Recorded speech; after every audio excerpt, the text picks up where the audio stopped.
Hristo Stoichkov é um ex-jogador búlgaro de futebol. Atualmente, exerce a função de técnico. Stoichkov marcou época por 3 elencos, o do CSKA Sofia na década de 80 e, principalmente, o do Dream Team do Barcelona no início da década de 90 e o da seleção búlgara da Copa de 94. Suas maiores características eram a perna esquerda desequilibradora e o comportamento desequilibrado. Stoichkov celebrizou-se como o maior jogador do futebol búlgaro, liderando um desacreditado país a um quarto lugar na Copa de 94, da qual foi um dos artilheiros. O maestro da Bulgária, que até disputara 5 Copas e não tinha vencido nenhum jogo. Atacante, começou a carreira em 81 na equipe do Maritsa Plovdiv, da 2ª divisão búlgara. Sabendo dos problemas de temperamento do Stoichkov, seu pai, que trabalhava no Ministério da Defesa da Bulgária, colocou-o no CSKA Sofia. A esperança era de que ali, no time do exército, o garoto conseguiria se controlar e amadurecer. Em 87, quando conquistou o campeonato e Copa Búlgaros, já defendia a seleção búlgara. Em 90, ganhou novamente o campeonato búlgaro, do qual sua artilharia foi a maior do continente. Com isso, recebeu a chuteira de ouro europeia, premiação dividida com o mexicano Hugo Sánchez, da equipe espanhola do Real Madrid. O feito faria Stoichkov desembarcar justamente na Espanha, no arquirrival Barcelona. Na primeira temporada no Barça, o time quebrou a série de 5 títulos seguidos do Real na Liga Espanhola, embora o reforço tenha ficado 2 meses fora em nova confusão. Em seu primeiro clássico contra o Real Madrid, pisou no juiz e foi suspenso, inicialmente por 6 meses. Na segunda, veio o bi, com ele sendo o terceiro jogador na artilharia e, o mais importante, o primeiro título do Barcelona na Copa dos Campeões da UEFA. Stoichkov emendou com o clube outros 2 campeonatos espanhóis, em 93 e 94. Na temporada 93-94, viveu mágica dupla ofensiva com o Romário.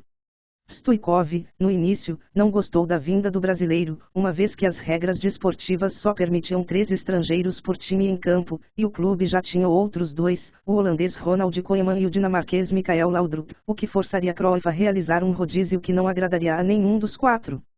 Em 94, o Barcelona teve a oportunidade de ser novamente campeão da Copa dos Campeões, mas perderam por 4-0 para o Milan.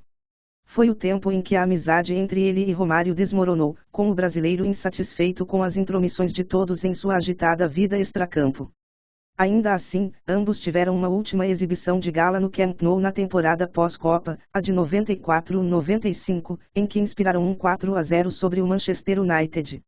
Em meio à campanha, o temperamental búlgaro, que não mudara de hábitos na Espanha, bateu de frente com o igualmente temperamental técnico do clube, o holandês Johan Cruyff. "É Cruyff ou eu", retrucou o búlgaro em uma rádio espanhola em 95. Cruyff, que já dispensara Gary Lineker, Mikael Laudrup e Romário, não titubeou em fazê-lo sair. Stoichkov então acertou com a emergente equipe italiana do Parma, iniciando um rodízio por diversos clubes. Ficou apenas uma temporada na Itália, retornando ao Barça em 96, após a queda de Cruyff. Já não era mais o mesmo, porém, as referências ofensivas ficaram centralizadas em Ronaldo na temporada 96-97 e em Rivaldo na de 97-98. Deixaria de vez o Barça ainda em 98, ano em que esteve em outras 3 equipes, o CSKA, o Al Nassr e o Caxias Reysol. Não deixou tantas marcas em seu retorno à Bulgária. No Al Nassr, mesmo ficando pouco tempo, faturou a Supercopa da Ásia e a Copa dos Vencedores da Copa Asiática, esta com um gol dele na decisão. No clube japonês do Kashiwa, uma Copa Nabisco. Em 99, decidiu encerrar momentaneamente a carreira para ser assistente técnico da seleção búlgara. Logo voltou atrás, seduzido pelos dólares da Major League Soccer. Nos Estados Unidos, jogaria 2 anos no Chicago Fire e outros 2 no DC United, até abandonar de vez os gramados em 2004. A estreia na seleção viria apenas em 87, quando ele recuperou sua imagem ao conquistar o campeonato e a Copa da Bulgária com o então Vitória Sofia. O jogo foi válido pelas eliminatórias para a Euro 88 e por pouco os búlgaros não se classificaram, pois perderem em casa para a Escócia na última partida. A boa campanha não se repetiu nas eliminatórias para a Copa de 90, a Bulgária amargou o último lugar de seu grupo.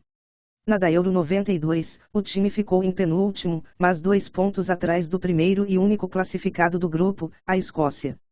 Na da Copa de 94, Stoichkov chegou aos Estados Unidos já consagrado mundialmente pelos títulos no Barcelona, mas não era o único destaque individual do elenco. A Bulgária fez excelente campanha, sob aplausos, disputou o terceiro lugar contra a Suécia. Perdeu de 4-0. Stoichkov deixou a competição como um dos artilheiros, ao lado do russo Oleg Salenko, e receberia ao final daquele ano a bola de ouro da France Football como melhor jogador europeu. Stoichkov também saiu-se bem na Euro 96, a primeira disputada pela Bulgária, mas foram eliminados na primeira fase. No Mundial de 98, o país, com o envelhecido elenco de 94, fez feio e terminou em último no grupo, sofrendo ainda a pior goleada da competição, 6-1 para a Espanha. Na Copa, Stoichkov, com seus 32 anos, não lembrou nem a sombra do craque do Mundial anterior. Seu último jogo pela Bulgária ocorreu no ano seguinte, válido pelas eliminatórias da Eurocopa 2000. O país acabou não se classificando para o torneio. Em 2004, mesmo ano de sua aposentadoria definitiva, foi eleito com toda a justiça o melhor jogador búlgaro dos 50 anos da UEFA, nos prêmios do jubileu da entidade. E para finalizar esse breve resumo sobre o maior jogador da história da Bulgária, seguem algumas de suas conquistas individuais. Jogador búlgaro do ano, 89, 90, 91, 92 e 94. Seleção da Eurocopa, 96. Chuteira de ouro da Copa do Mundo FIFA, 94. Seleção da Copa do Mundo, 94. Ballon d'Or, 94. Melhor jogador do mundo pela FIFA, segundo lugar, 92 e 94. 11 d'Or, 92. FIFA 100. E foi isso, galera, não se esqueça de se inscrever no canal e deixar o seu like para ajudar nosso trabalho, ajude também compartilhando o vídeo com seus amigos e ative o sininho para receber notificação de novos vídeos.